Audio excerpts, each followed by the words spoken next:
ജീവിതത്തിലെ ഏത് സാഹചര്യത്തിലും ദൈവത്തെ ആരാധിപ്പാൻ നമുക്ക് കഴിയണം. അബ്രഹാം തൻ്റെ ജീവിതത്തിലുടനീളം ദൈവത്തോടുള്ള സമർപ്പണവും അനുസരണവും യാഗങ്ങളിലൂടെ പ്രകടിപ്പിച്ചു. അബ്രഹാമിൻ്റെ യാഗങ്ങൾ വെറും മൃഗബലികളല്ലായിരുന്നു. അവ തൻ്റെ ഹൃദയത്തിൻ്റെ സമർപ്പണത്തിൻ്റെ അടയാളങ്ങളായിരുന്നു.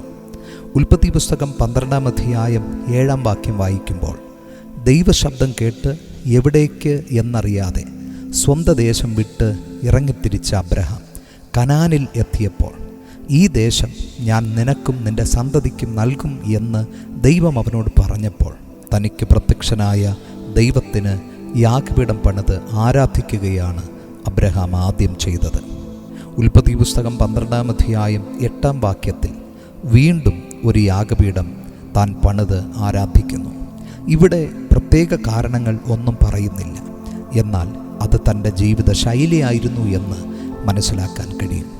പലരും പ്രതിസന്ധികളിൽ മാത്രം ദൈവത്തെ അന്വേഷിക്കുന്നു, എന്നാൽ അബ്രഹാം തൻ്റെ സുഖകാലത്തിലും ദൈവത്തെ ആരാധിച്ചു.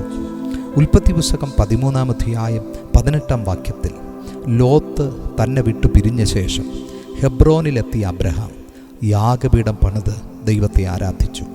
പലർക്കും വേർപാടുകൾ നിരാശയാണ്, എന്നാൽ ഒരു പരാതിയും പറയാതെ അബ്രഹാം ദൈവത്തെ ആരാധിച്ചു.